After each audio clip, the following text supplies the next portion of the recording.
Hello and good morning, everyone. Welcome. We are very glad you could join us today. My name is Laura Jones, and I'm the Northwest Regional Coordinator of the Indiana State Library's Professional Development Office. I will be the host and question moderator for today's webinar, Libraries Will Save the World, Implementing Sustainability at Your Library, presented by April Griffith, Director of the Eureka Springs Carnegie Public Library. Just a couple of announcements. To register for our other webinars or other trainings available from the Professional Development Office, please see the Indiana State Library's events calendar, which can be found on our website at www.in.gov/library. For a full list of our current in-person training menu, please see our continuing education website. This session is about an hour, so you'll receive one LEU for this presentation. If you're watching an archived recording of this webinar, instructions on how to obtain your LEU are in the video's description on YouTube. Or you can also find the instructions on the ISL's continuing education site under LEU policies. Without further ado, I will now turn the presentation over to April. Hello, everyone. My name is April Griffith. I'm the director here at the Carnegie Public Library in beautiful Eureka Springs, Arkansas. And I just want to thank you up front so much for being here today and caring about sustainability at your library. I'm going to go ahead and start sharing my screen. Let's see, I will tell you something. There's a lot to say here. So if I start talking really fast, I'm sorry, I will try to slow down. I just want to cover it all. So I like to start off with talking about who I am, a little bit about my story, and how and why we started implementing sustainability at my small library. A few years ago, as part of a library leadership workshop from the Arkansas State Library, we were tasked with reading Simon Sinek's book, Start With Why, to figure out why we do what we do, why we're working in libraries. Part of the exercise was reviewing sort of foundational stories of your life. You think about the stories that you share, you come back to over and over.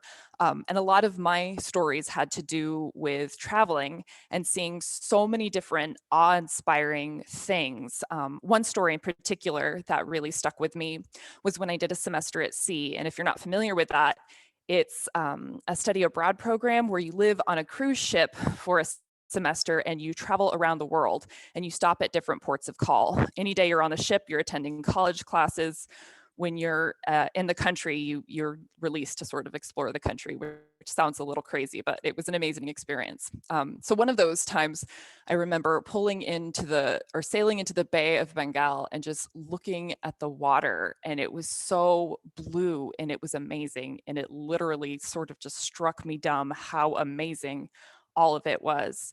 And then, several hours later, we had pulled in, we had gone ashore, and I was on the beach and it was covered in litter just all over the place.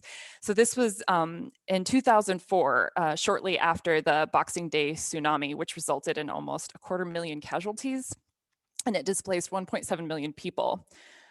So that was something that registered with me when I found out what had gone on. I realized that this was a big thing that was related to global warming, as was spoken to us when we got back on ship. They said, well, this is what you're seeing. These tsunamis are getting more powerful as a result of climate change. So that really, pardon the pun, created a sea change in myself. I had to think about what I was doing. I was an art history major, but I switched to become an industrial design major, focusing on green design. I wanted to help change the world and design really amazing sort of green products. But by the end of that degree, my BA, I realized that there wasn't a whole lot of market for that job at the time. There wasn't a whole lot of green design companies, and people didn't care that much about it. There was only just a few firms in the nation that were thinking about that. So I wanted to think about what I needed to do next. And when I reached down, I realized that one of the things I wanted to do was maybe help people. So I went back to school and got my MLS.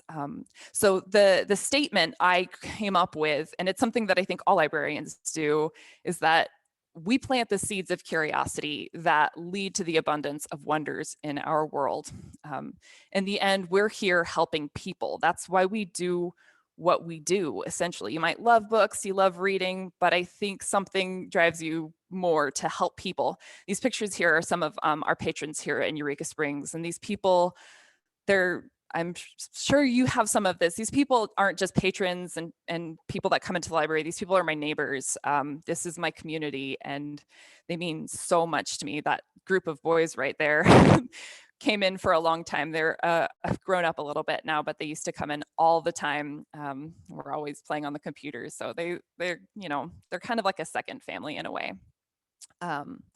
And what I'm saying actually is proven. These planting the seeds of curiosity makes people care about it. A 2019 University of Rochester study found recently that that feeling of awe in people leads to a greater awareness of the things that they don't know, which in turn makes them more likely to seek out a framework for understanding it, such as science. So if you inspire awe in someone, they're going to start caring about science. They're going to start caring a little bit about the world and how it works. So I think that librarians help save the world by investing time in people and making those connections that will help strengthen community resiliency. So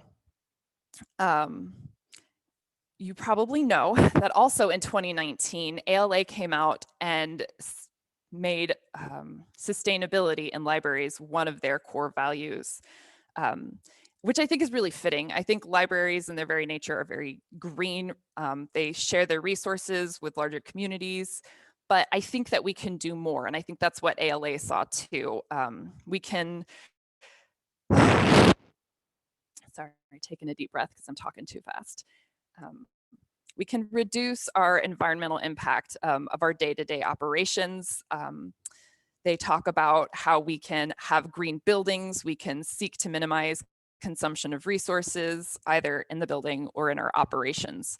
And I really resonated with that. It was something we were kind of already doing, but I do realize that that's kind of daunting. I think that sometimes people hear sustainability and they start thinking about in libraries, LEED certified buildings, all of these things. And for smaller libraries like my own, you sort of switch down. You're like, we don't have the funding, we can't do that. It just sort of stops you in your tracks. And I think that is sort of a pitfall that I want to sort of help us move past. And that's why I'm here today to talk about what we've done. So here in Arkansas, we were here in Northwest Arkansas is the Ozarks. That's where I live. And when I first moved to Arkansas, I worked at a history museum research library and learned all about the people who settled this place. And one of their legacies was making do. That was also a part of the World War II sort of motto that Calvin Coolidge was attributed with saying, the make do, what is it? Use it up, wear it out, make do, or do without.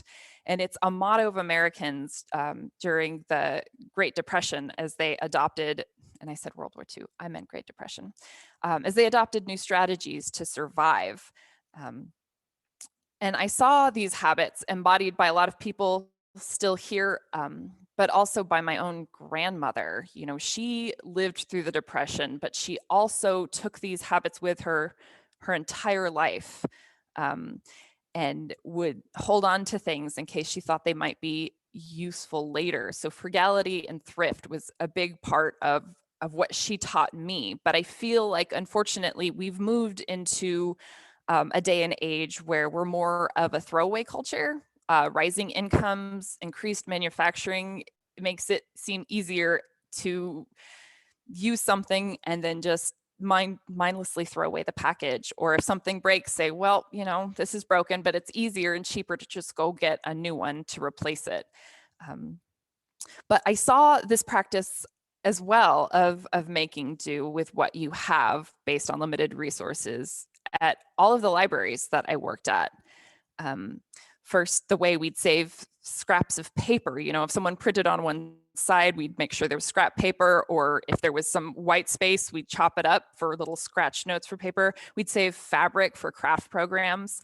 And I just think that's another part of the fact that libraries are often under-resourced and underfunded and understaffed, and we still manage to deliver incredible services and programs to our communities despite operating with these limitations.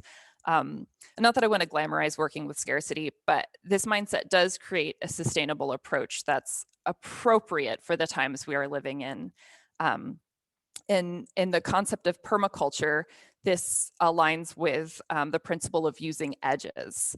Um, so one of the first things we did at our library before I was director, I was just part-time here, something that I noticed that I wanted to point out that was bothering me was we were using the little tiny mini plastic straws when we had free coffee. And it bothered me because, of course, you've probably seen the videos of, all the straws and all the pollution in the ocean and the poor turtle who's swallowed some straws. And I was really nervous about it. And at a staff meeting, I sort of raised my hand and asked if we could just change to bamboo stir sticks. And I was really ready for someone to say like, no, because I'd worked at other places before libraries where I'd gotten that response where like, no, this is the cheaper way. That's too much of a pain. We don't need to deal with that. But I suppose I shouldn't have been surprised, but my library director was very receptive to the idea. And it turned out that the bamboo stir sticks were less expensive than those plastic stir sticks. So it was something really small, our first step towards sustainability. And we just kept moving from there. I feel like the whole thing's sort of snowballed in a way, in a good way. One of the next things that happened is we used to always have the plastic solo cups that we used for programs and for drinks at our programs. And one day, I think about an hour before the program was about to happen, we realized we didn't have any more solo cups. But we did have a cabinet full of mugs. People always bring librarians mugs. I think that people had just brought them from home, and we decided that that was something we were just going to do. We would just use the mugs, and afterwards we'd wash them up. And it worked so well. One of the reasons it worked really especially well is this was a teen program, and I don't know if y'all have this experience with teens, but it seems like in the past, no matter what we had or how we set it up, we always had spills. People were always spilling stuff. But with these heavier mugs with these handles, there's been fewer spills. And so we sort of turned that into part of our programming, that at the end we would go and wash up and we'd get the teenagers to come with us, which I think instills its own little value at the same time. We're showing these teenagers like, this is your planet you're inheriting. We care about you, but it also means you have to work for a little bit. Come wash your mugs afterwards. But they were pretty cool about it. They didn't have a problem. On the right there are those, I don't know if you've had that yogurt, the WE yogurt. It comes in these beautiful glass containers, but there's no lid that comes with them. So when they're done, you can recycle them or try and figure out what to do with them. Well, I had a friend who said, I've got all these WE containers. Would you use those at all? Would you? And I said, yeah, I could probably find a craft for them. And she brought them to me. She brought about 100 to me, which was way more than I was anticipating. And so I was driving around with those in the back of my car. And my son, who I think was just 4 at the time, said, Mom, what are all these jars? And I said, oh, Jana brought them. She gave them to me. I'm still trying to figure out what to do with them. And my son had been to a few of our library programs, and he knew we always serve snacks. And he said, why don't you serve the goldfish in those? And I just thought, oh, yeah, that's brilliant. So we used to put them in sort of disposable Dixie cups. So now we serve our snacks in these little WE containers. And if, someone needs to go, but they want to take their snack with them, we have so many of them. We say, go ahead, take one, just take it, you're fine. So these are all just small little starts to everything we're doing. And we just kept looking for the greener choice and introducing it where we could. I don't know if you do any acquisitions, if you order any of your books through Amazon. Well, Amazon, if you don't know about it, you can get that free Prime 2-day shipping, but that's actually not great for the earth because it means they are rushing to put it on a plane. They are flying it over, but you can easily unclick that 2-day shipping. You can set an Amazon delivery day and choose this option because really oftentimes you don't need it in 2 days or 3 days or however long it's actually going to take. You don't need it that quickly, and that really one little passive choice can save a lot of emissions just by them putting it on a truck versus them putting it on a plane to get it to you just as fast as possible. So again, really passive things in your operations you can start doing to start making your library a little bit more sustainable. Another thing I want to point out is the web browser Ecosia. Now, Ecosia is powered by Bing. It's not my favorite, but what it does do is for every 45 searches, one tree is planted. And in 2020, they planted their 100 millionth tree. It's estimated that the trees they've planted removed 1,771 tons of CO2 every day. So what I like to do is install Ecosia as a browser on some of the patron computers. When I go to the local high school and present information literacy classes, I mention it just because a lot of younger people do really care about what they can do and the choices they make and how it impacts things. So I always like to push Ecosia, or not push it, but mention Ecosia as an option for just something passive people can do to make a little bit of a difference every day. Even snacks, we would buy individually packaged snacks for a long time. And I know during COVID times, that might be still what people are doing, but hopefully when we get back to a little bit more of a patterned way of doing things, or maybe even now some people are ready to do it, buying in bulk, you reduce your packaging. And that was something we did. We saved a little bit of money. We saved and reduced our packaging by, instead of buying individual snack bags, we bought a big bag, we portioned it out into bowls, we washed the bowls afterwards. Another thing is to think about the snacks you're serving. If you want for bonus points, I'd say look at the nutrition label, the ingredients, and compare brands to find an option for snacks without palm oil. It's common to find even that the generic brand does not contain palm oil, oddly enough. For example, Townhouse crackers don't have them versus Ritz crackers contain palm oil. Lay's potato chips have palm oil. Kettle Brand does not. Goldfish crackers don't have palm oil. And I'm not going to go into further detail about why palm oil is pretty bad for the environment, but that's in the resource page that I've created that I'm hoping it will be shared with you after this presentation. You can find out what the deal with palm oil is and why you should try to avoid it, even though it's in everything. So that's kind of hard sometimes. So we worked up to bigger changes. We started looking at a lot of the different things we did. One of the things was toilet paper. There's a lot of research coming out about a lot of the major toilet paper brands make and paper products, so paper towels, make their products from virgin boreal forest, which cuts down the tree, releases all the carbon in the tree right back into the environment. And a lot of times they do replant those, but those seedlings, those saplings that they plant are not as they're not as effective as carbon sinks. So we looked for recycled paper products. One of the brands we used was Who Gives a Crap. And we found out that it was actually cheaper than the toilet paper we were using. So it's about $1 a roll. We were paying about $1.25 a roll. And then we used some paper towels. So one of the things we did was we switched to, what was the brand we switched to? I think 7th Generation. Even our tissues, we have boxes of tissues out there. We use the brand Marcal. The National Resource Defense Council put out a scorecard for toilet paper and sustainability brands, and Who Gives a Crap gets an A+, it gets the best one. Marcal gets a B, but again, we were shopping with prices in mind. So we were able to replace everything that we're using with a product that was less expensive and also more sustainable.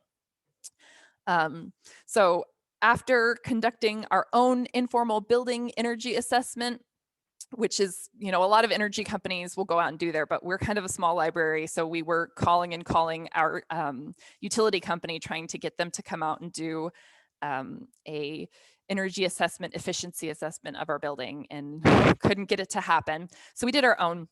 One of the things we realized was that we were losing a lot of heat and air and having to really work to heat and cool this old building. We're in a Carnegie library. It's 110 years old with very thin glass through these tall, beautiful windows. So we installed solar shades, which has helped quite a bit. We also, reinstalled weather stripping and caulked around some the windows just to sort of make everything just a little bit more weather tight and a little bit more airtight. And Just as a quick aside, once you have a little bit more airtightness, you will also be keeping any chemicals like from printers in your building. So I would recommend, if you don't already have air purifiers going in your building, getting some houseplants for your library, because those work really well. Again, according to NASA research, they can pull those chemicals out of the air and turn it into fresh air for you. So we have some of those too, and it's beautiful. It's nice in the library. We also started having our appliances repaired instead of replacing them. All of these things saved us money. I should mention the solar shades did cost some money. We got a small grant for that, and I think they cost us around $1,500 to get solar shades for all of the library. But we started having our appliances repaired. So by a volunteer who he just tinkers, it's what he does. He fixed our industrial coffee maker. We had a popcorn popper. We had a microwave that went down. It feels almost like bad luck. We had so many things that broke. We had a dehumidifier, which we really rely on, all broke. And they were small things, you know, it wasn't a major failure of the appliance. It was a thermal fuse and a power switch. And so I started keeping a running tally of how much it would have cost to replace the same item. And at this point, I think we're at about $800 that we have saved in replacing, you know, purchasing a little switch versus replacing the entire appliance over time. So then we worked up to even bigger changes. We got another small grant and we replaced our refrigerator. We worked into our budget because our HVAC, our HVAC unit, was on its last legs. It had been struck by lightning. So we replaced that. We worked it into our budget to do that. And these are things that people don't necessarily think about. But according to the book, Drawdown, the most comprehensive plan ever proposed to reverse global warming. It's a really great book. I've have more information about that in the resource list. The number one strategy for reducing carbon emissions overall will come in the form of properly collecting and replacing old hydrofluorocarbon refrigerants in HVAC systems and refrigerators. And our refrigerator was on its last legs too. It just was not doing a very good job. It was pretty small. It's what we put our programming snacks in. It needed to be replaced anyway. So we found a company, we bought an Energy Star refrigerator. We replaced our HVAC system with one that was much more efficient, had environmentally friendly coolant in it. And those companies removed the old units and properly disposed of them. So in that line of thinking of the HVAC thing and talking about the energy assessment of your building, a lot of your local utility companies will do that for you. Again, it might be a little bit harder to get them to come out if you're a smaller institution like mine was. But that was something I kept trying to pursue to get them to come out. And I found out, even though they never came out for us, one thing that we did find out was that there was incentive programs through them. And we just missed the boat with the HVAC system because there was one for that, but with different calls, unfortunately, we didn't get that energy incentive program for HVAC system. But with all the money we had been saving with all these other switches, we were able to take part in a different incentive program they had where they will work with LED companies. And the LED companies came in and replaced all of our fluorescent ballasts, and they retrofitted them with LED lighting fixtures. And our utility company, Southwestern Electric Power Company, ended up paying for the lion's share of that switch. And I think we were left with a bill of around $2,000. But again, we had saved so much money and our energy bills with all these switches we'd made from, you know, one year to the next. We'd saved about $900 from 1 year from all these changes we'd made. We had some money left over so that we could pay for our share, but also still the energy company helped pay for part of it. So some of the other things we've done too is examine our procedures. We looked at the energy settings of our computers. Our computers used to just run all day and all night. And when I stepped into my role here as director, I said, let's change this. Let's start turning off our computers. You know, they don't need to run all night. We'll start them up at the beginning of the day. And one of the great things is I work with a really wonderful team of librarians, and one of them stepped forward. She knows a little bit more about computers and was thinking of these things. And she said, yeah, but they got to do their updates. And then also in the morning when we start and like open the library and the phone just starts ringing, it takes a while for the computer to start up. So, I don't know if that's the best idea for our procedures.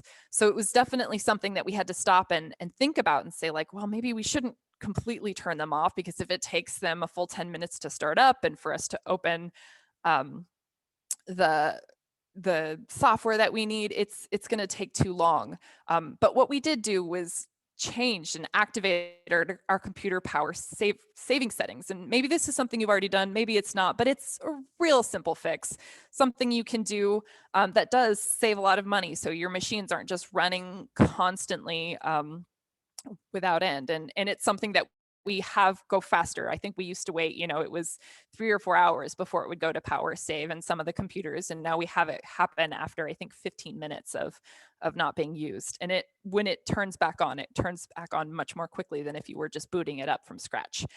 Another thing we did was start a laundry rotation. So we stopped using so many paper towels, because we were using a lot of paper towels. And that was something I noticed in the budget.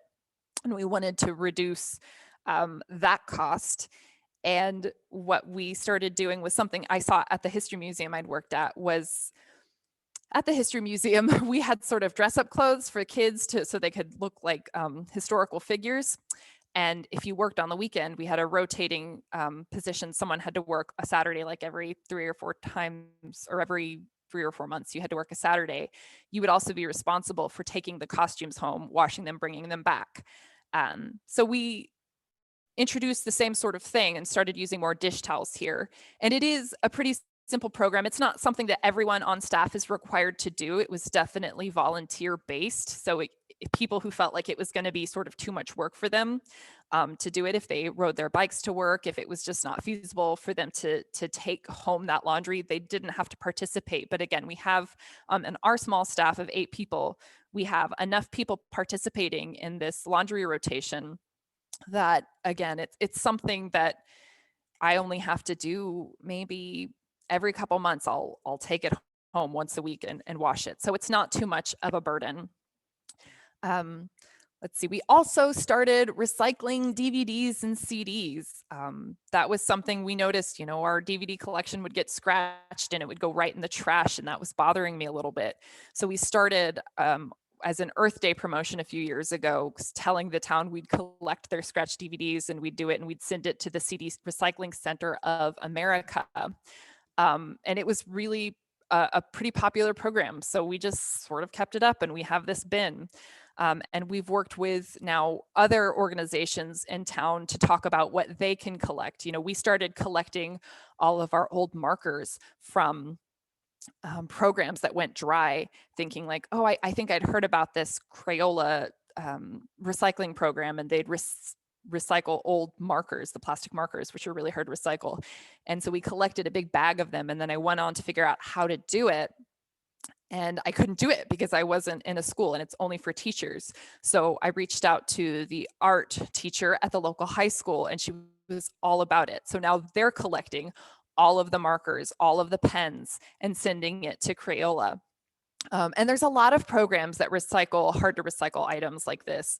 I would say check out the company TerraCycle. They do all sorts of different things. They do oral hygiene products, so old toothpaste tubes, old toothbrushes, old electronics. There's all sorts of places you can take these things. And I'm not saying that your institution has to be responsible for doing all of that, but you can seek out if there's any other organizations in your community that are already doing that, or who maybe want to do that as part of their commitment to being a little bit more sustainable. I think that a big thing that our library has done is sort of started being a leader in that way, and spreading the word about it. And it's inspired other people to say like, okay, yeah, we can maybe do a little bit of this too. Let's see. So none of this is necessarily easy. Obviously, this is not the easiest way to go about operations. A laundry rotation, using reusable dishes and washing them, it's not as easy as eating off styrofoam plates and throwing them away. It's pretty cheap. It's how things were done. A lot of the things when I came to this library, it's just the way things were always done. But I like to quote Harry Potter. It's really great to be a librarian and quote the books Harry Potter at people.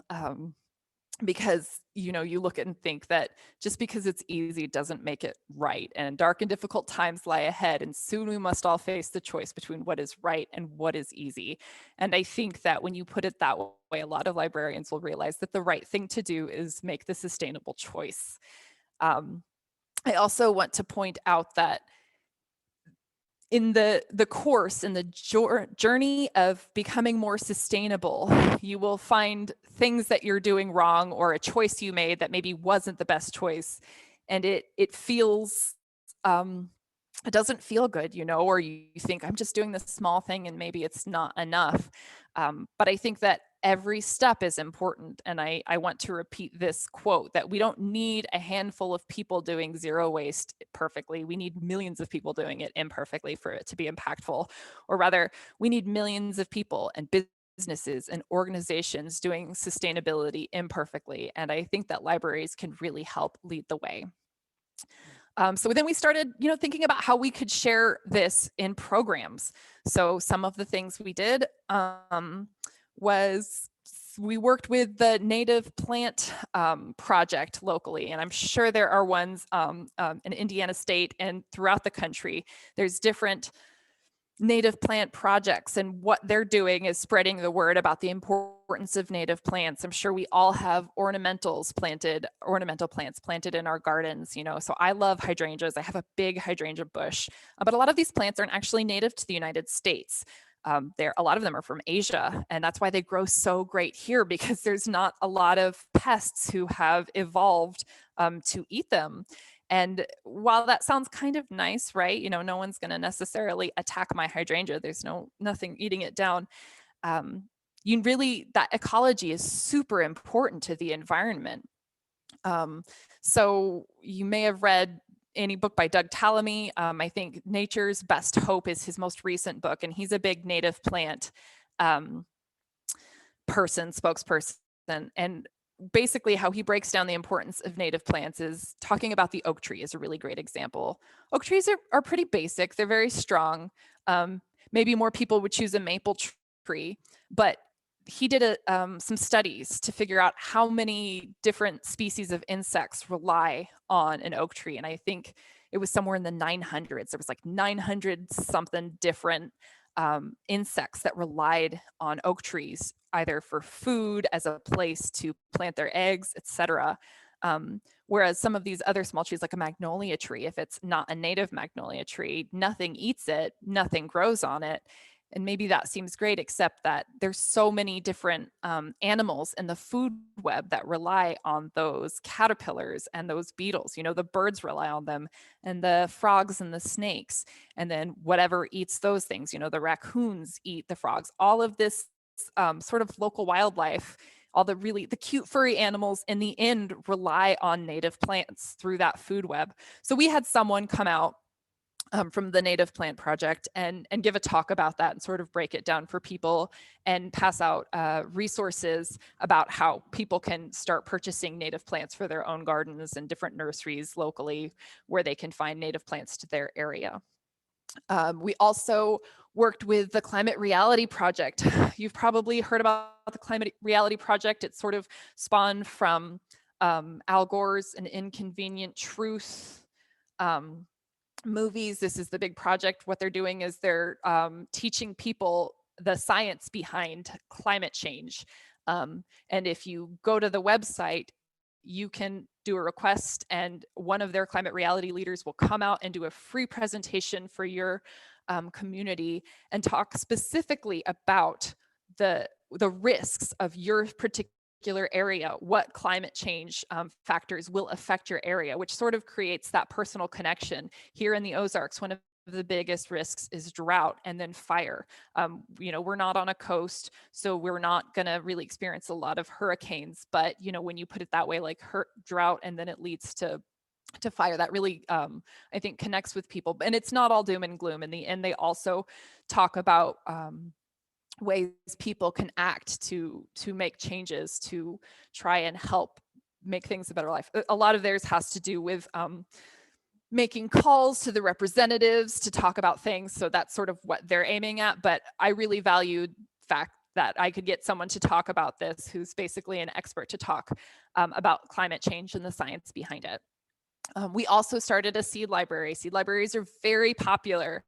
If you don't have one, I totally recommend that you start one. It's super easy. We happen to have one of our old card catalog shelves still of drawers. And so we use that. It's super cute.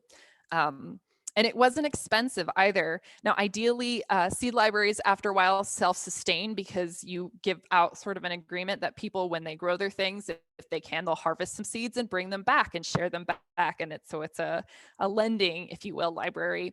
But to get started, we contacted some different seed companies who donated. They gave us gift cards so that we could get it started. In the resource list, I sort of point to the Kent District Library. Kent District Library is pretty amazing because they have a great website with resources, ideas, and the names and contact information of different seed companies that might donate to help you get yours started. And a big part of seed libraries, and I think their importance to sustainability, is sort of, again, helping plant those literal seeds of awe in the minds of people, and that feeling of power that is achieved when you grow something from a seed and see how impactful that is. So some other programs we did is we did some cooking programs with our teens, and we started doing more vegetarian cooking with our teens, and some really basic stuff. We started asking kids like, what do you want to learn how to cook? And their answers were pretty great, like sushi. Sushi sounds complicated, pretty easy, super easy to make it vegetarian. It's less icky than cooking with meat, with raw meat, and teenagers sort of just blows my mind, and the ideas of having to handle all that. Because that's another big thing. A special report on climate change and land by the Intergovernmental Panel on Climate Change, which is the IPCC, describes plant-based diets as a major opportunity for mitigating and adapting to climate change. And I think it's really important to talk to kids about this because I feel like there's not as many home economics classes going on. And so a lot of people's diets are based on just what they're introduced to at home. So if this is a different way of being introduced to how to make delicious, easy, inexpensive, nutritional plant-based diets, plant-based cooking, it's a great opportunity for that. We've also started a slow stitch club. And again, this has to do with fixing things. So the slow stitch movement is all about being more mindful and slowing down and sort of, in the end, also battling fast fashion. According to research, there's this organization called 7 Billion for 7 Cs. The fast fashion industry is second only to oil as the world's largest polluter. There used to be, just a few seasons per year of fashion. And I think in the book Inconspicuous Consumption by Tatiana Schlossberg, she did research and found out that the number of seasons now has gone insane. I think there's 24 fashion seasons. So it goes so quickly, and people more and more consume inexpensive clothes, and it's creating a big impact. So our Slow Stitch Club meets in our garden, and we invite people who knit, people who quilt, anything, to just come and sit. You chat. We sit socially distanced. And for those who want to do it, we do some mending and show some really fancy stitches and focus on visible mending. And so that's what that is about. Let's see. And I think it's just been a really good opportunity, especially during the pandemic, for people to get together and sort of be reconnected to that community. And so a repair cafe, we had planned a repair cafe in the spring of 2020, and we had definitely tapped that one volunteer we have who's super handy, who's been helping us repair our appliances. But of course, it was postponed. Repair cafes are really something that take up close sort of interaction. And we're hoping to actually reschedule it for the fall of this year when things feel more concretely safer. Until then, there's a virtual version of this program that's put on, I think it's like Repair Cafe is sort of like an international thing. In my resource links, there's a program through the Repair Cafe sort of official website called Repair TV. It's got videos of previously recorded and upcoming streaming events where sort of their experts provide guidance on how to fix common household items. And in addition to appliances, repair cafes are where people can come together and sort of coach each other on how to fix bicycles, on how to mend clothing, things like that. So it's, again, promoting that community resilience in terms of fixing what we have and having just more useful, longer lasting products. And I hopefully that makes sense. Hopefully y'all know enough about repair cafes and that gave you enough context. If not, again, there's more information in the resource links. I'm just trying to go through this and get all my information out here. So one of the strongest things and one of the biggest tips I feel like I can get through there is that this is a lot. You know, again, I said it's not always easy and it's also a lot. But I don't think that libraries really need to be reinventing the wheel, and we don't need to spread ourselves so thin trying to do all of the things. And one of our greatest discoveries in this has been our community partnerships. So I talked at the beginning about permaculture principles. A lot of people think about permaculture and I think they think about maybe hippies living in a commune, but permaculture is so much more than that. Permaculture is a design thinking framework with which to approach different problems. And the principle of finding edges means allying, like in what we're doing, also means allying with other organizations in our community whose missions align with ours for the mutual benefit and reduced overhead. So one of the things we had wanted to do for a long time was figure out book delivery. We'd had some patrons ask about it, and it wasn't something we could do on our own. You know, again, we do so much. We didn't have the resources to also go out there and be delivering books as well.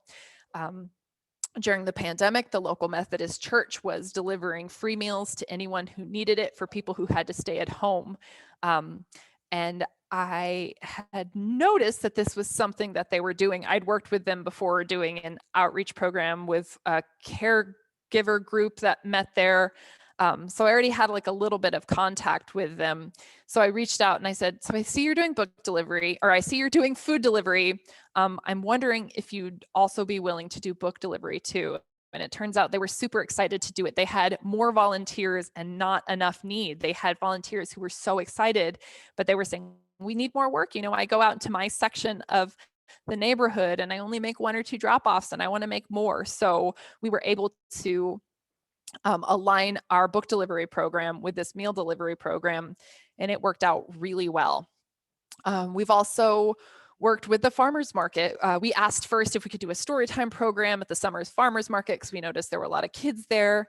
And that sort of morphed into a weekly story time. We also started taking our used books for a pop-up book sale, and it was really successful. We were able to promote my library program and sign people up for cards and summer reading and host a craft. And so that's been really good. And I'd say, you know, maybe watch yourself there, because then I ended up on the board of the farmers market, but I love it. It's a great institution, but there's just all these different community partnerships when you start getting out there that you can start making to tap into their audience, and they can tap into your audience and do a lot more good without expending so much energy and resources.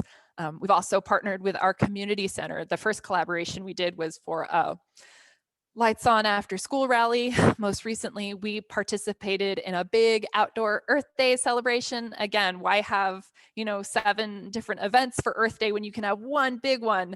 And they had space for us to spread out there. And this summer, we're going to be placing an auxiliary book return drop located at the community center, which is conveniently located off the highway. And another thing people have been asking about is a different book drop somewhere in the community. This way we know it will be monitored and is a location that, again, is convenient for a lot more people than our library, which is sort of in a historic part of winding part of town. And we're going to be doing outreach there with their summer school program too. So again, tapping into multiple audiences and finding people where they're at. So more ideas for community partnerships and programs can be found in the American Library Association's Public Programming Office, Resilient Communities, Libraries Respond to Climate Change Free Programs Guide. I was one of the project advisors for that. We created, I think, a really wonderful program guide there. It's free. See the resource guide for a link to that. And so, again, from Tatiana Schlossberg's Inconspicuous Consumption, there's this quote that I really love. And she says, living in a way that honors your values is important, even if your personal habits aren't going to fix everything. I think that introducing and sort of planning for a more sustainable approach to the world at the library is really important, because we, I think, are trying to tell our communities that we care. And I think that when you are doing this, you're honoring the value and showing your youngest patrons that you care. And you're not just saying that you care, you're doing things that show that you care about the future of their world, because ultimately they're the ones who are inheriting this planet. And so this shows and sort of honors that habit.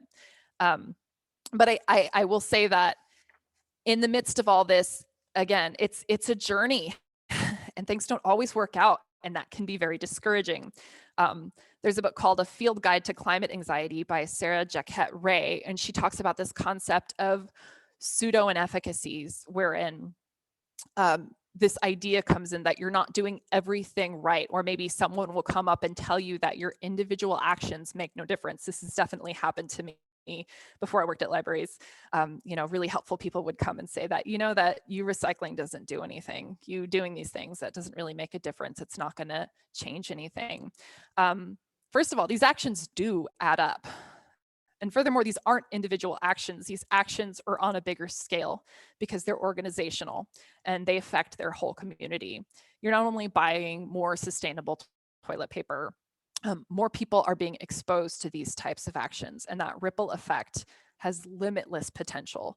I think about all the things we've done in our small community, but then I documented it and I'm sharing it with libraries across the country. And I think about that huge ripple effect. And I'm hoping that you will find something that I've talked about here, or maybe you're already doing something and you'll add another thing, and someone in your community will see what you're doing and it'll make them think about what they're doing at home, because that's happened to us. Several times people have come up and said, like, I see that you're doing that, and it's reminded me I really do need to start bringing my bags. So I started putting them in my car. So now I'm made a more active habit of using my reusable bags. And so some people might say, reusable bags, that's one thing, that's not a big deal. It is. The more people who start doing this, who start jumping on board, it makes a big difference. If you want a more formal approach to creating a sustainability plan, or if you want to make it part of your long-term program, I'd recommend the book Ecology, Economy, Equity, The Path to a Carbon Neutral Library by Mandy Hank. It has a sustainability assessment worksheet in it that can help you create your own plan. Or ALA Editions has an upcoming book called Sustainability in Libraries. It's edited by Renee Tanner and Rebecca Aldrich Smith. And it includes a chapter that I wrote on approaching sustainability from permaculture design framework. So all of this, I want to end with saying that please recognize that progress isn't linear. Celebrate every step you take in your path towards sustainability, and know that you are planting the seeds for a better future. So, and that's where I end. Let's see if anyone has any questions. I'd love to talk more about it. Awesome. Great. Thank you, April. So many wonderful ideas here. A lot of chatter in the chat box. Just thanking you for all the resources. I did have one question from the earlier slides. Someone wanted to know the name of the Simon Sinek book title that you mentioned. Wow. I think that is, it might be Find Your Why. He did a series of books. The book that I did, it has like a workbook in it, and that's Find Your Why. Okay. Got it. All right. And then it looks like people are asking about the resource list. I'm planning to send that out to the attendees as soon as we're wrapped up here today with the recording and the resource list. So you all will be getting that and a copy of the chat too, which has a lot of great resources. I'm so sorry. I misspoke. It's Start With Why by Simon Sinek. Start With Why. Start with why. Okay. Yeah. Anybody has any more questions, go ahead and type those in the chat. Put that book title in there.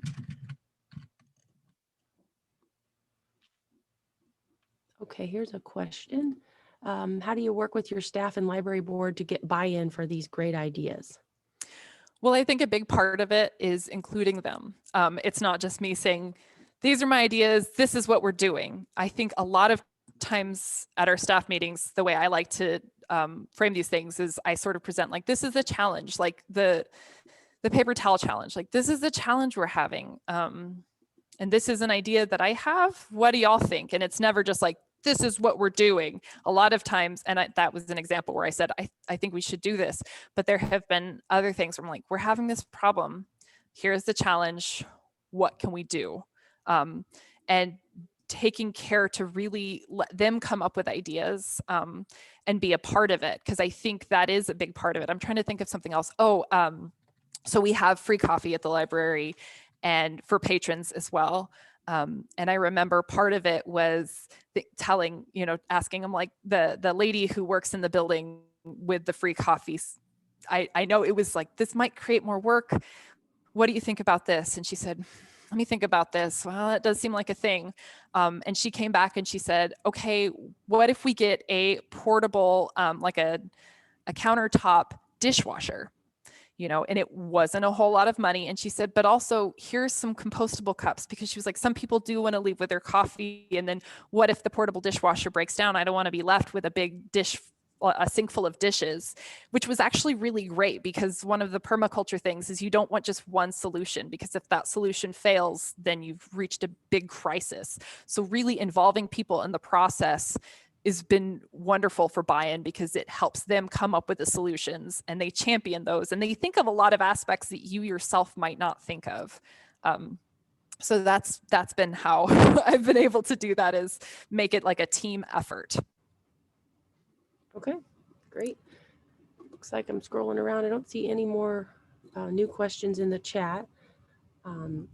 So as a reminder, I'm going to put the LAU request link in the chat. I'll check it in just a second. Looks like someone had trouble with it. And then that'll be sent to you as well after the presentation. And then if you're watching an archived recording of this presentation, you can find information on how to obtain your LAU in the video's description in YouTube. So we will now stop recording the webinar.